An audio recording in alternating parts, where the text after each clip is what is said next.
He's the bald fellow who controls the Stargate and does Chevron 1 encoded, Chevron 2 encoded. We did Atlanti-Con about 3 or 4 years ago.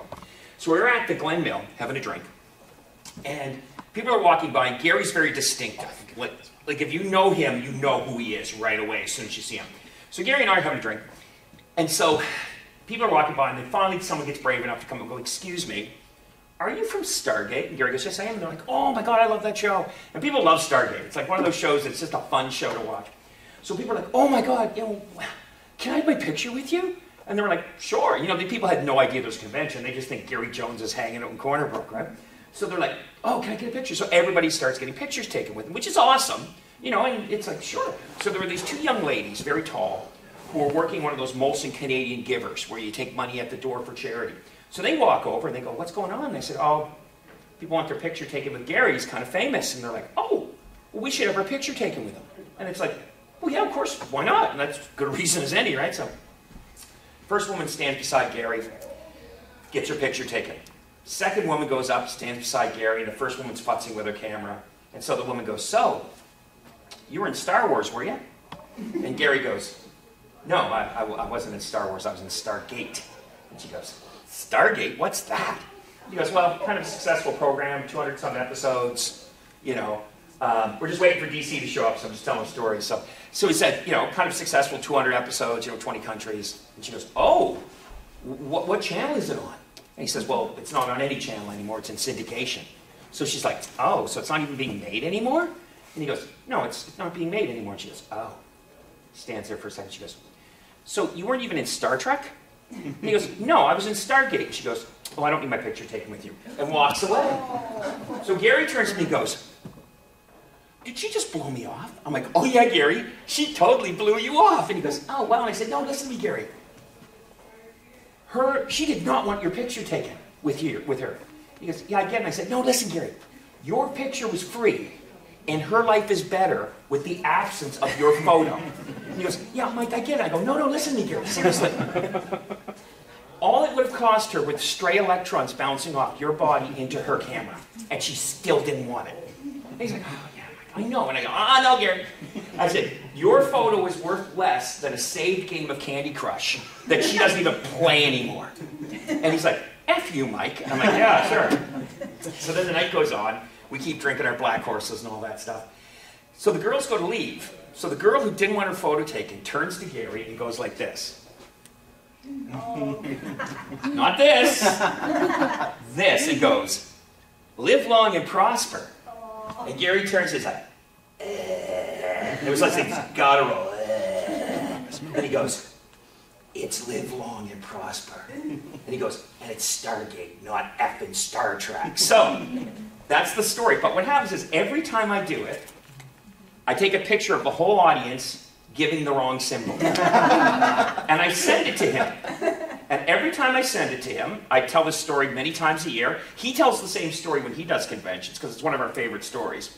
So what I do is every time, I take a picture of the whole audience, and I say, "She blew you off, Gary." And he responds by saying, "F you." Now this time, though, here's the whole audience. So this was the shot of the whole audience. I know it's just a group shot, right? Just a group shot, right? So it's a group shot of people, you know, just everybody, you know, doing the thing. It's not really important, right? Just this, right? So, show you the group shot. But Gary gets the picture, and he zooms in, and he realizes, hi, someone is doing what he said, and sends it back. Giving the finger. And now there's an outcome that I will tell you after DC's panel. I will show you the final outcome of this story. So everybody, hey! I was entertaining for a couple of seconds, DC, just filling in for a second. I was like just sitting there, and she's like, "You got a panel in a couple minutes." And I go, "Really? I got a panel at 1:12?" 1:12. I was like, "Well, you got a panel now at 1." Oopsie. So anyway, big hand for DC. Let's go. No, Sunday. No clapping. It's that half an hour hangover difference in Newfoundland. So anyway, star, stage, screen, device, everything.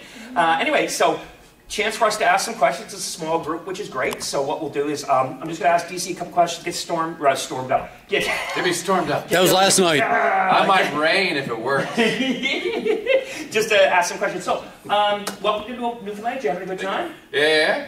Have you ever been to Newfoundland before? No. What do you think of it so far? No, it's lovely. It's a very small town. So yeah. I didn't realize. I guess I went checking out the bars last night again, and I gave up around 10, and someone said, "Yeah, you got to go at 11." Yeah, isn't that crazy? Yeah, I'm like, well, what? That's really. And there's like people playing. There's like live music happening, but nobody in the audience. Yeah. So I kind of blew it last night. I missed the party time. Yeah, Corner Brook goes starts late and goes early. Somebody told me I need to go to a shed party tonight. Do you guys know what that is? Yeah. You go in a shed and you drink with friends. Kiss a fish and screech. Yeah, you gotta get screeched in. You gotta be screeched in, okay. And then they said, if the party goes really good, I'll end up in the bush. And I said, that means a whole different thing. Yeah, as long as you don't have a day boil. Is that what they call it, day boil? When you drink all day? Oh, yeah, anyway. Oh boy. Yeah, that's a day boil. That actually is really depressing. Why, that's alcoholism. So, good to see you here. So, a lot of people know you from a lot of different things. Some people know you from some of the movies you've done. Some people know you from the voices of anime you've done, and some from the voices that you've done for video games. So, believe it or not, he's surprised too. So, I don't even know why I'm here. Yeah, why did you bring me here? Does anyone have any sort of general questions right off the bat? I'm sure you know some games you like and some animes or anything like that. Any you questions? Just want to sit here and make me talk. Yeah. There we go. Thank you. So, Legion, Mass Effect. Yes.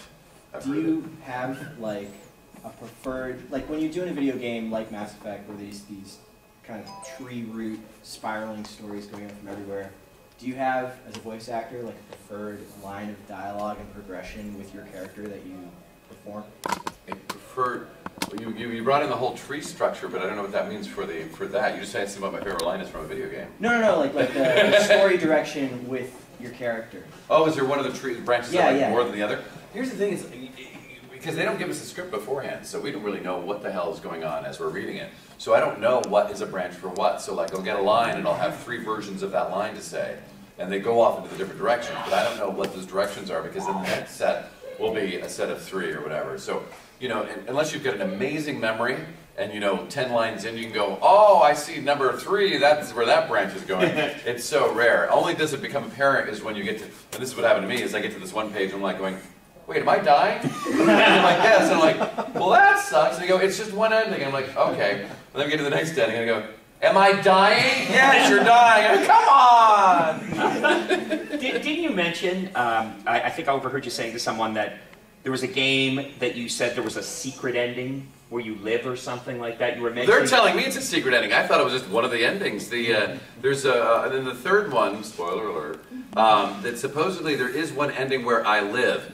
And then I think that they were trying to tell me is that no, conceptually you live, meaning that the Geth live, but Legion still dies. And I'm like, oh, because I'm the voice of all Geth, therefore I am die, yet I live. So, you know. Yes. Very meta, very deep. You take a cup of water from the ocean, and you bring it over here. Is it no longer the ocean? Oh. Yeah.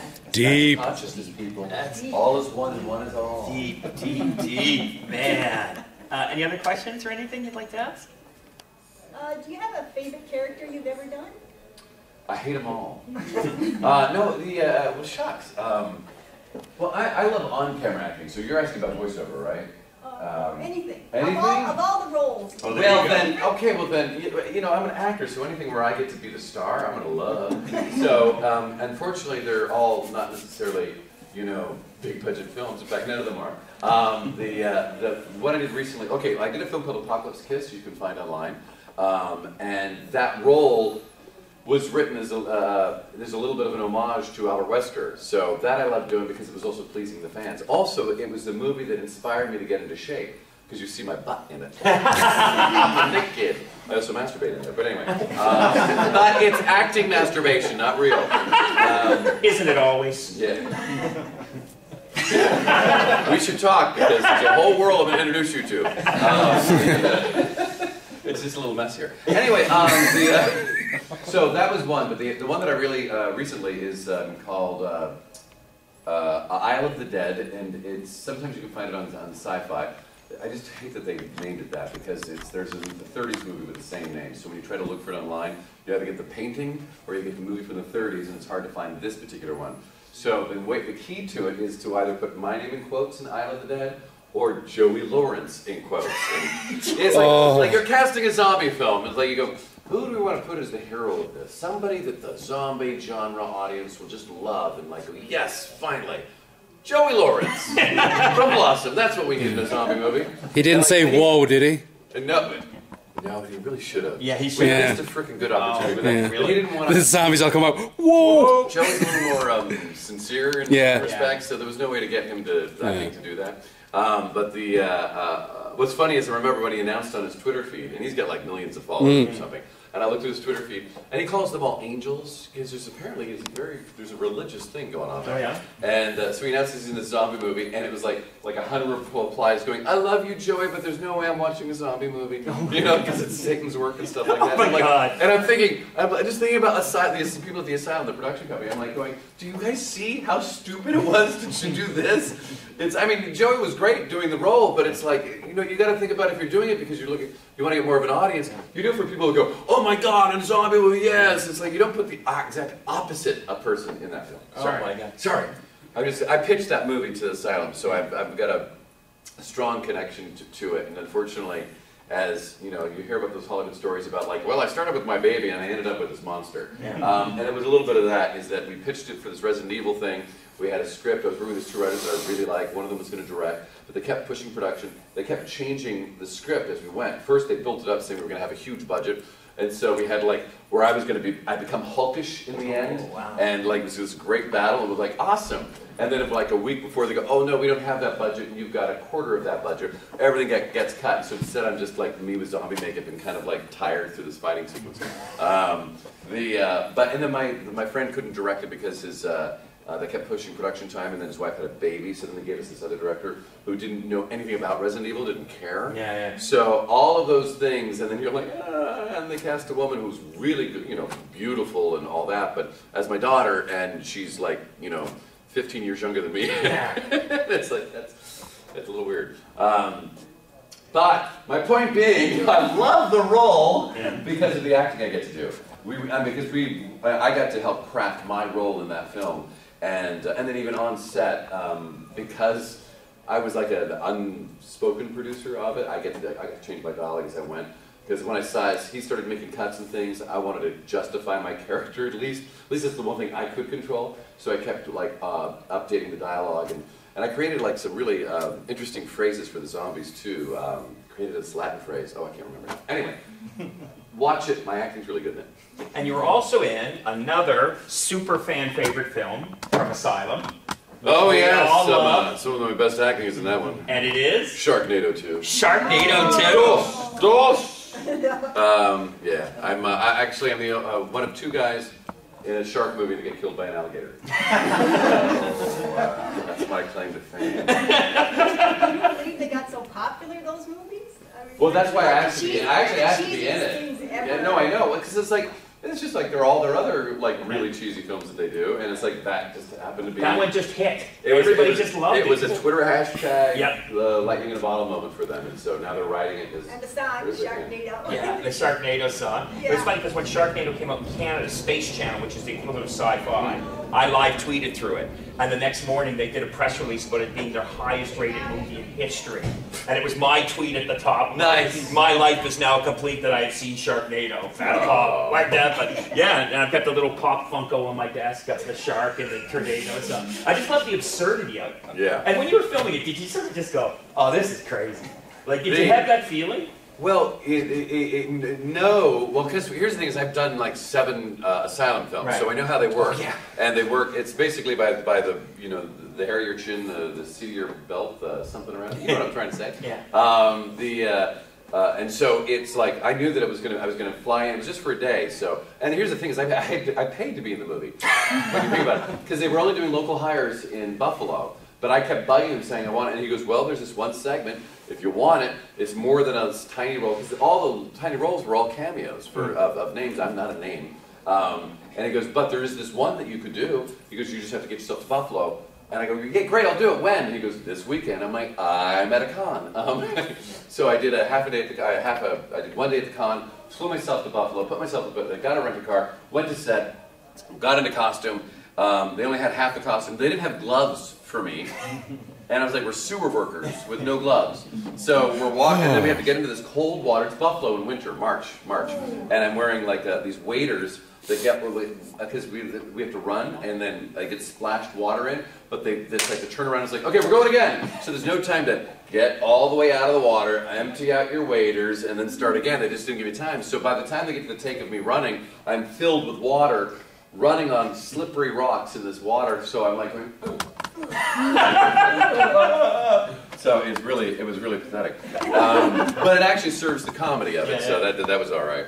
But the only thing that bugs me a little bit, oh, mind you, by the way, even though I paid all that so that I could be there, I did get paid to be there as an actor, and I did get residuals, so now I'm up by about $800, so that's good. That's fantastic. But we spent a good portion, like most of the stuff was shot within like 4 hours, but then we spent another 4 hours trying to get this sequence where I go running, I hit a wall, I fall to the ground, and I'm doing my own stunts. And of course, you know, I'm tall and I'm tall, and I'm also old. Well, I'm older. That was a couple years ago, so it was like late 40s or whatever. And it's like I'm not like looking to do. I'm not Tom Cruise, and there's no stunt guy to really show you how to fall. So I'm trying to figure it out how I'm going to fall, and I kept hitting my hip. But it was just a fall, and then a shark is supposed. Oh, the alligator's supposed to almost get me, but a shark eats the alligator, and then I'm like, oh, phew! And then another shark comes after it, and it's supposed to come right up on me like a la Jaws, and like chomp down on my chest, and it's supposed to be all this stuff, the goo that goes into my face.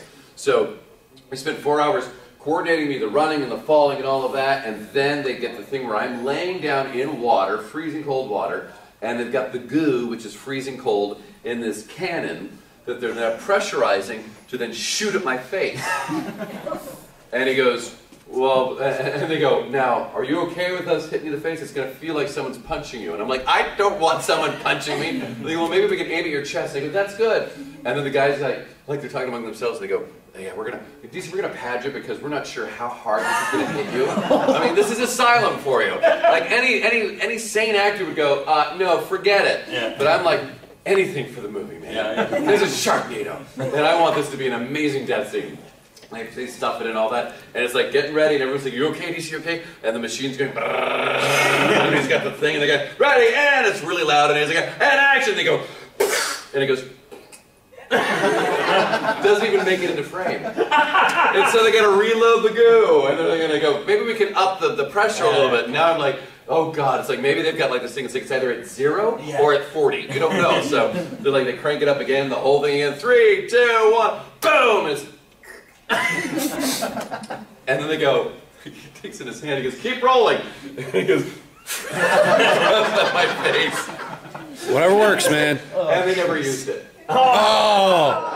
They make it look like the alligator's getting me before I even fall and hurt myself. Yeah. So the best part of that effort, I ended up on the cutting room floor. Exactly. I really do appreciate Asylum films. When they come on, I'm like, here we go. You know what you're getting when you see the Asylum logo. Well, it's like those 50s B movies, right? Yeah. And you know, the flying brains and stuff like that. Yeah, you're going in, you know what you're Well, if getting. you like the Asylum movies, I'm in Scarecrow Slayer. I'm in The Beast 666, The Child 666, as a dentist who gets my eyes drilled. Let's see, there's that one. There's, I'm in Titanic 2. Shut up! Is it in space? I am the captain of the Titanic. Oh, okay. And I screwed up, and I ended up sailing us right into a tsuami with an iceberg on top of it. Literally, that's what happens in the movie. But I got to work with Dick Van Dyke's grandkids. Both his grandsons were in the film. Yeah, they're really sweet. Yeah. But we're like those Navy hats. Something about. I mean, I got like kind of a big head, 7 3/8 or something. Yeah. But you put a Navy hat on. The brims on those are really big, so. They put it on, and it's like, it looks like because the rest of my head is not big, so it looks like I'm a little boy trying to play sailor. So it was one of those things where we said, can we take these hats off? They're like, no. And like, because they didn't like them either. Yeah. And then finally, when we're supposed to, the first hit of the wave hits us, and we're supposed to like do that. So do that, and the hat falls off, sort of purposely. And then they go for the next take, and they go, "Hey, do you see your hat?" And I go, "No, it fell off in the last take." Continuity. So it's like, for the rest of the movie, I do not have to wear that frickin' hat. Oh my God. Yeah. Oh, that's hilarious. Because when I was in the Navy, I was an officer in the Navy, and I had to wear that hat every day. They're huge, right? They're huge, and 7 5/8 is the largest standard issue hat you can get in the Navy without doing, because it was my size, without having to do a special order.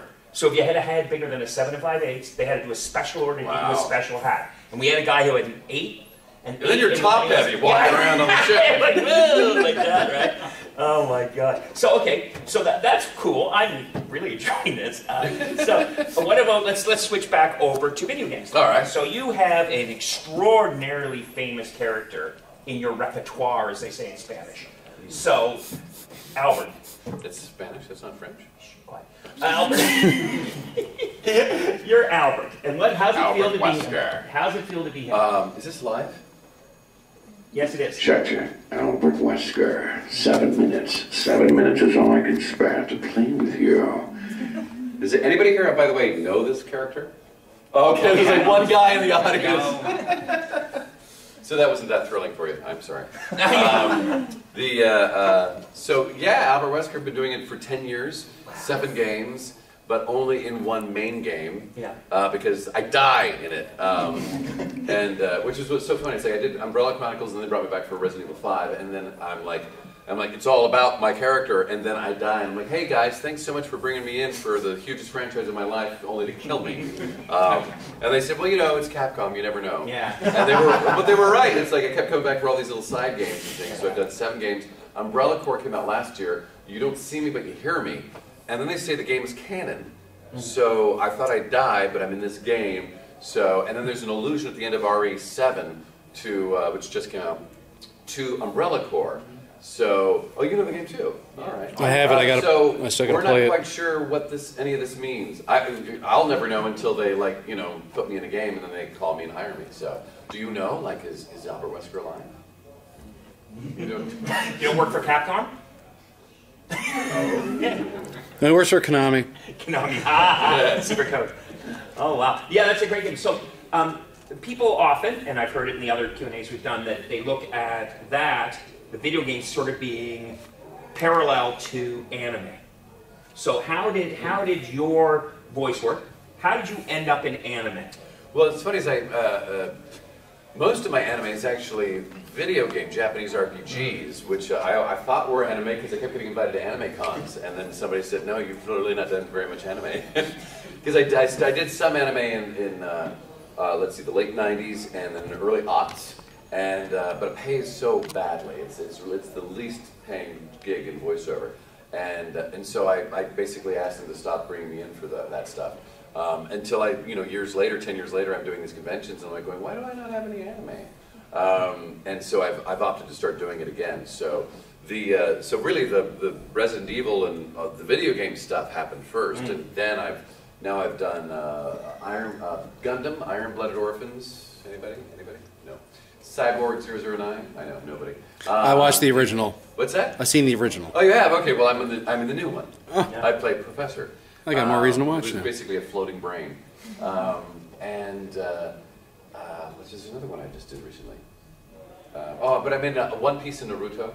Naruto's a small thing. I'm one of those. Somebody told me today. They said you were one of the Stone Warriors or something, and I'm like, oh, is that what I was? Okay, good to know. I mean, it's like 4 episodes out of 1,000, so it's like, who cares? But in One Piece, I've only done 6 episodes so far. But as X-Drake, who, if you know the manga, becomes a very huge deal later on, and so I'm just waiting for the show to catch up to the manga, and then I go to Texas to record all of those. Yeah. But then that'll be nice, because then finally the cons will be like, yes, let's have DC. He's X-Drake. So yeah. Do a lot more cons. So I love traveling, is why I say that the concept. Like coming here is cool. Though I didn't do this properly because I started in Dragon Con in Atlanta. And then I had 2 days down, and then I went to England, and I did a con there in Bristol, And then I flew to Toronto for 2 days because I figured easier just to come to Canada and not go home and then come here. And then I came here, and now I realize, oh God, I don't know what time zone I'm in. and I need to go. I need to sleep in my bed. Yeah. You'd be all over the place with that. Holy smokes. Huh. So, any questions now that we've been talking? Anything you folks are thinking of? Yes! Okay, kind of going off the first question a bit. Don't blame him. Stand behind it. Stand behind you. Do you happen to have any like lines you really enjoyed doing, just like things you really remember? So Like, here's your paycheck. No, I only know, it's funny, it's like a lot of these games I forget after I do them, like the lines that I say, and then fans come up later and they say, I love that line. And I'm like, okay, well I love it too then. Because everyone keeps asking me to say it. So for like Resident Evil, it's, you will give me an egg. For Mass Effect, it's, does this human have a soul? For regular show, it's drop down, give me 50. Yeah. For Transformers Rescue Bots, it's power up and energize. And I'm trying to think if there's any others that come to mind immediately.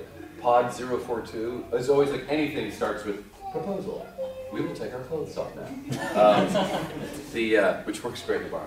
No, no, it actually doesn't. I get kicked out.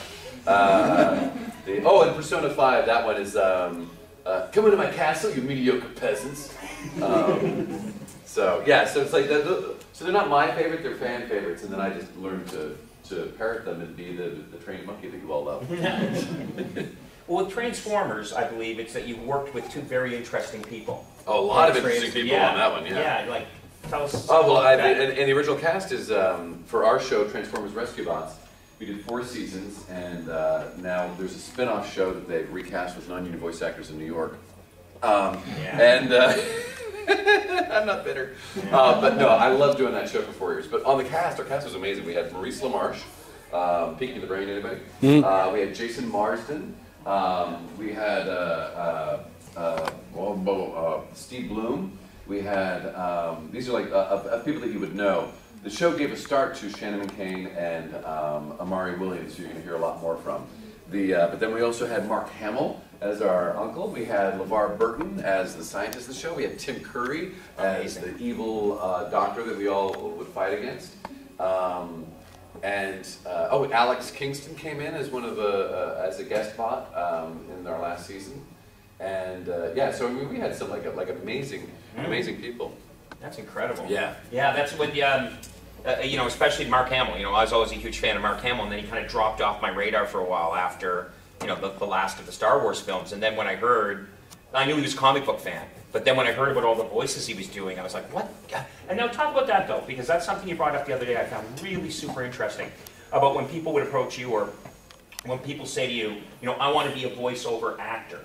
And you were saying the most important word of that is the word actor, not voice. That you have to be an actor to be a voiceover actor. Usually the most important thing is I say, leave me alone. And second is, I don't want competition. And third is, how'd you get my phone number? It is actor. It's like people think they just want to jump right to voice acting, like, so I want to go make a demo and get some work. I'm like, let's slow down. Yeah. It's kind of like, you're horrible enough. It's like you've never balanced your checkbook and you say, I'm going to be an accountant now.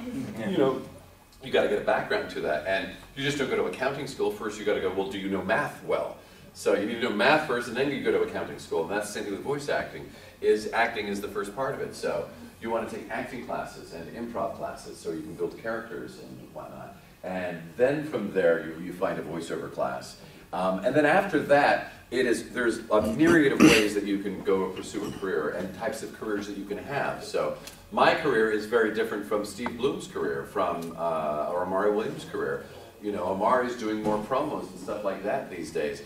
Steve Bloom does a lot of cartoons. I mainly do commercials. So it's all about wherever your, first off, it's where your strengths lie, but sometimes it has to do with where your opportunities lie. So, and now we're all in LA having that kind of a career, but I know people that are having careers that live in Atlanta, that are in Vancouver, and then there are people that have entire careers built on doing industrial voiceover work for companies, and they're doing it out of Seattle or out of Timbuktu or what have you. So there's, like I said, there's a myriad of ways to pursue a career. If you are interested, check out the website iwanttobeavoiceoveractor.com or iwanttobeavoiceactor.com. It's one of those two. But it's D. Bradley Baker's website that's got all the information you could possibly want. On my website, dcdouglas.com, it's very nice, you check it out. Under About DC, there is beginner's voiceover guide. And in there, I talk about, I break it down to basically, city voiceover or country voiceover. So are you going to be in a major market and then how you, pursue a career, or if you're going to be, you just don't want to leave your town, but you want to do a voiceover career. And now I wrote it like, 15 years ago, so I don't know how accurate it is anymore, but it's there if you want to check it out. Yeah. So obviously, Transformers is a property that spawns a lot of merchandise. Do you see anything for the chase? Oh, sorry. No. In fact, somebody sent me like some of the dolls where they speak. It's not even my voice. Again, they try to. Everyone's looking to save money, and some companies are cheaper than others. So on a lot of those toys, it's all just like, again, that's why the spin-off show was going to be non-union, is they wanted to cut the costs a bit more. And they said, so now we don't want to pay union, we want to pay non-union wages. So all of these, they assume that the kids don't care who's voicing the characters. And they're, at a certain age, they don't really care. They just want to see the cartoon. When I was a kid and I would watch, the Spider-Man and X-Men shows on TV, those reruns that were in a syndication. When I would get the action figures and they didn't sound like... yeah, you felt ripped off, yeah. Well, if you get a good voice match, then it doesn't necessarily matter. And and to be honest, my voice for Chase is not that remarkable. I mean, it's basically an announcer voice. It's the audition for it was to sound like the Dragnet guy, which is Jack Webb? Jack Webb, like in the city of Los Angeles. There are 5 people. There, blah, blah, blah. Everything was like that. And we got in there, we were doing the first episode. Everyone went, yeah, there's not going to be much for this character to do. He's always like that. So it went from in the city of Los Angeles, there are 2 million people, and it went to in the city of Los Angeles, there are 2 million people, and now there's more of this color and stuff like that. Now we can do more of it. But doing this kind of voice is essentially Don Pardo. It's Saturday Night Live. Yeah. So and you can get pretty much most people who can do an announcer voice could do that voice. So I understand why they replaced me. But I'd like good luck in matching, Peter Cullen. Yeah, or Maurice Lamar. She's got a really specific kind of aspirate voice. It's on there. It's a hard voice to kind of match. Well, he did everything from the Egon and the Real Ghostbusters to that. He's done a lot. Yeah, he's got a big resume. That's the thing is, they're all sweethearts. In fact, on my phone is a text thread, and we all, like, every now and then we'll chime in on stuff and like give each other support on things, or Lacey sends us her baby pictures and stuff. Yeah. What's the name of that chat? No, it's not public. It's like we all have our phone numbers. You guys call it. I'll make sure that it is. Hang on. It is called. TRD Family Forever. Oh, yeah. Sweet. So that's interesting that you bring up the non-union thing, because there was that union action by voice actors, wasn't there? Well, that's still happening. That's the video game strike that we're still doing, but that's slowly working. A lot of the big companies have signed on for newer games, and there's some holdouts that haven't, and they're just, it all depends on if they think that the voice acting matters or not, and, which it does. So, I mean, eventually they're going to have to come around. So, they still are treating it like, well, we don't know if video games will be successful. We kind of know now. Yeah, that's true. And all we're asking for is I mean, this is where I part ways a little bit with the union, where they make the main issue being our vocal stress, and people getting injured by yelling and things like that. And it's like, as a voice actor, you can make that choice if you're going to injure yourself or not in a session. You kind of know when you're hitting your limit, and then you can say, "I'm hitting my limit." So it's kind of like you're on a date. If you don't want to do something, you say, "I don't want to do something." And they're not necessarily going to fire you. Yeah. It's especially if you've already recorded like a whole bunch of stuff. To me, the issue was more about residuals, and I know that before, a lot of the argument people will say when we talk about this is they go, well, I don't get residuals in my job, and it's like, well, that's your business with your job. Yeah, exactly. Go get a union and figure it out. Yeah. The reason we do it is it's not a 9-to-5 work. We have to like basically grab a job here, a job there. Yeah. And in order to be available to do that kind of work, we need to make enough money to survive in between when we're not working. And it's not like we want to lolly about and what have you, but that's just the way it is being a sojourner. A journeyman, not a sojourner. Well, I'm a sojourner too. But I'm always looking for the meaning of life, and at the same time, I'm also looking for a job. Yeah, so and so all we're asking for is for a tiny fraction on the back end of the huge successful games. If it's a tiny Steam game that doesn't make that much money, it's like, well, of course we don't want anything from that. So yeah. So anyway, eventually it's going to come around for all of them. Yeah.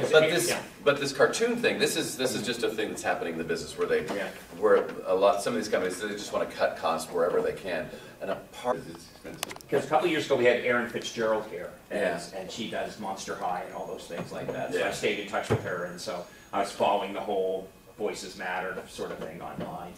So. Yeah, I'm Phi Corps, so I'm not which is a status you can do through the unions. See, I believe in a strong union. I also believe in a right to work. I'm kind of like both. I didn't come to Los Angeles to join a union, but I appreciate the union. And here's the thing: is if you work union, everything that you make, is going through the union. So they're contributing to the producers fund and things like that. So when I'm doing non-union, it's not contributing to any of that, which means it's not contributing to my health care. It's not contributing to my pension, any of that stuff.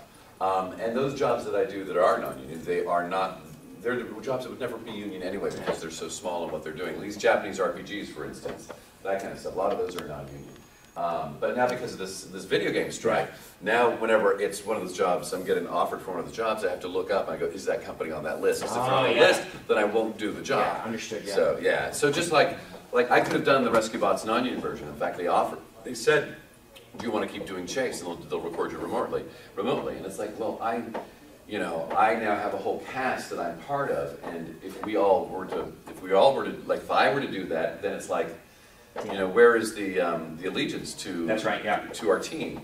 And so I said no. So I said goodbye to that gig. So, but had I never been on that show, and then all of a sudden I got an audition for it, and I'd be non-union, I'm like, oh yeah, okay, sure. Yeah. So. Yeah.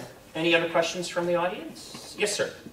I know this is like a really basic question that I'm sure you get like asked all the time, and I apologize. Boxer briefs. My man. Do you play the games that you voice act for? In the bedroom. Yeah. No, that's the first time I've ever said that. No, unfortunately, I don't have. One is I don't have time to play games. The couple times that I tried to get into it, I picked the wrong game. I picked Grand Theft Auto. At the time, it was the big game, and I bought a PlayStation thing, and I'm like, well, I'm not. I should find out what this video game stuff's all about anyway, since I'm recording them. And my neighbor was 30-something, and he played them, and I go, well, I guess if it's an adult thing. So I go and I get the game and I play it, and I'm like, one, I did not feel like it was relaxing. Two, at the end of a half hour, my brain felt like it was covered with a gray sludge. I felt depressed. It just didn't do it for me. And granted, I'm playing the wrong game, but I also didn't get emotionally invested. Like I didn't care about completing the missions anymore. It's like I wanted to explore the map of what they did. I became more interested in the production of it and not the game. Yeah. And then I felt like, well, I just wasted time where I could have been hustling for more work. Which is part of the problem. If I had a 9-to-5, it might be a whole different thing because I don't have to worry about looking for work. I've got a 9-to-5. This is my life. This is what I do. Now I have hobbies. But when you don't have a 9-to-5, I have no guarantee. Every month I have no idea if I'm going to make enough money to pay my mortgage. So I'm always looking for work. And then to say, so what's your hobby? My hobby is like when I at the end of the month I go, woo! I paid all my bills. I'm going to go see a movie. That's my relaxation. So otherwise, it's always a hustle. So that's like Michael Caine when they were saying to Michael Caine about why did you do Jaws 4? And he goes, because I had to pay my mortgage. Right. That's why I did Jaws. Because everybody's like, oh, you're such a great actor. Why did you do Jaws 4? Because I needed the money. Yeah. It's amazing how many of those movies you see now.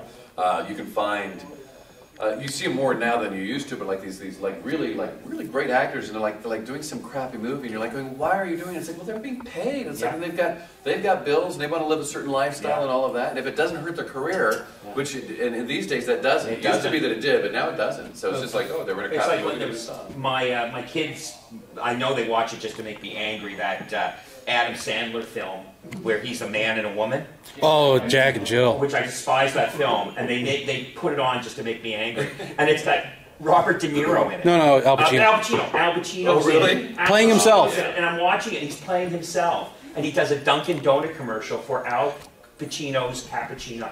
And I'm just sitting there going, because Godfather is one of my most favorite films, and Scarface, and I'm like watching that sort of actor do it, I'm just like, DC, he's doing song and dance in that part. oh my God. Song and dance, Al Pacino. It's truly something. It's the exact example of what you're saying, that he's like, and it didn't, nobody looks down and says you're a terrible actor now. It's just like, made some money, thank you very much. Well, there's that. Also, it also could be that it could be that he also found that fun. You Yeah, never know. That's true. So, That's but true. like you look at Nicolas Cage. Nicolas Cage has the money because he bills. He got a Debts. big ass. Well, I mean, he's doing all paycheck movies now. Well, he also got screwed by Madoff. Yeah, he did. And he was in that. Screwed with the IRS because he had a bad manager, so he had a double whammy on him. Yeah. So that's why he's in all. He's still an interesting actor. Yeah. He is. Yeah. At least it wasn't like Wesley Snipes. He got screwed out of Superman. Yeah, that's right. He was going to play Superman in a film called Superman Lives. Yeah, it was a Superman Kevin Smith film. scripted one. Yeah, that Superman film. Yeah, there's footage of him in the Superman suit. Oh, really? The hair is like down to here too. He's got a big. This is a long time ago, though, right? Yeah, the late '90s. Jack Nicholson was going to play Lex Luthor, and he was going to do more of a Gene Hackman kind of Lex Luthor. He wasn't going to be the main villain. Right. And I've read through the script actually, and they did a wink and nudge to it in one of the animated ones where Superman versus Doomsday. Yeah. Where at one point in the script there's like he's supposed to fight this giant mechanical spotter. And Kevin Smith actually voices the guy in the crowd. He's like, the spotter looks so fake. It's so sad, stuff like that when you see. And also, it's amazing. Is like how much money is spent before they even get to production. Yeah. Like all the cost of it. I remember seeing a documentary on it, and like I don't know. Superman Lives. Is that what it is? Yeah. That's Like, right. yeah. And you can see him getting all these fittings, and like every time he's there getting a fitting, they pay for that. Yeah. Yeah. So It's gonna be a really cool film as well. There was this bit after Superman dies where like the city goes black and stuff, and everybody's in a depressed mood, and then like the equivalent of Times Square lights up with a bunch of screens, and it's like the silhouette of Batman, and he's like, "Don't lose hope, citizens." This is why I want to voice a DC or a Marvel character, just because the fandom is so strong and so built in. Yeah. So. Well, DC's made a real industry out of it Where- now with their animated films. What's that? DC's putting out a ton of animated Yeah. films. No, There's yeah. like 6 or 7 a year. I talked to my agent. So is there a character that you would like to voice? Well, like I said, anything in those universes would be But if you had your choice, I've auditioned for Joker, but I don't want to do that Yeah. because every time they go, "Oh, we're looking for a different Joker," and it's like they've already done like. What are you gonna do? A serious Joker? I mean, like, there's like at one point, it's like at one point you reach the wall of where you could go. It's got to laugh, right? So. But is there a superhero you would like to? If they came in and they say, "Listen, it's all open. What do you want?" It's all open. Anyone you want. It's yours, and we'll base a feature film on that character, whichever one you choose that you want to do. Obviously, but I'm not a nerd, so like I don't know the full universe where I can't But pick what- like somebody who's really obscure. Or No, something but First like one that. comes to your mind. What's that? First one comes to your mind. Batman. I want to be Batman. Who doesn't? I want to be Batman. That's admirable. That's admirable. Okay, so after that meltdown, does anyone have any other questions or any comments? Yes, sir. Has like anyone like or the fandom ever attacked you for something? Wait, are you a plant? Have I ever been attacked? Oh, well, yeah, actually. It was the Resident Evil stuff. It was when I first got, I did the Umbrella Chronicles, and nobody seemed to, because it was one of the side games, so nobody cared, but then I was cast for the RE5, and they knew that I was coming back. And they all got upset because Richard Waugh, Canadian actor, had done 4 games as Albert Wesker. He did 4 games. Jessup did 1 game, and then there was a game. The very first one was Sergio Jones, and so then I had done Umbrella Chronicles because they moved production to LA, and then I was going to do Resident Evil 5. And at that point, there was all this you know, stuff about I was a scab and things like this. It's like, it wasn't that, it's they moved production to LA and they just recast. And Richard Waugh was a little upset about it, so he was at a convention where he kind of spoke about it as well. He didn't know who I was then. But it was like, I got a lot of like flack on Twitter and whatnot. Now I didn't have a lot of fans at the time, so, you know, but it bothered me. I wanted to, you know, defend myself at the same time. I was like, hey guys, it's just a job, all that, and, you know. But now, flash forward, I got to meet Richard Waugh. He was in LA. First we like met online. I was trying to get a panel together with Peter Jessup, and myself for Dragon-Con. And unfortunately, Dragon-Con didn't quite see how it would have been awesome for the 20th anniversary. So it didn't come through. But because of that, he came to LA doing a commercial. So I, and Adrian Hugh got together at a bar on Sunset and got very tipsy together. But it was great. So we talked out all of that stuff. We talked about what that time and what had happened, and had a laugh about it. And he's a great guy. So I feel bad because he lives in Toronto. I guess he's in Toronto. Okay. I was there for a day and a half, and I forgot that he lived there. So I have to, because he just said, hey, how long are you here? We should get together. And so I got to let him know that I missed it. So, but yeah, so that was the one time where the fandom attacked me. Yeah. And then there was that other time where basically all the Fox conservatives attacked me in 2010. Oh, that's that was the Tea Party then. Oh, the Tea Party. The Tea Party, who's now the people who voted for Trump. But by the way, if you want to see my cartoons that I've been doing, msmbreakingnews.com. mainstreammediabreakingnews.com. So, or you go to my Twitter thing, and it's a pinned tweet. So it's 9 episodes right now. The last one has Mary Elizabeth McGlynn in it, playing Ann Coulter. Oh God! I have Richard Epcar playing Bannon.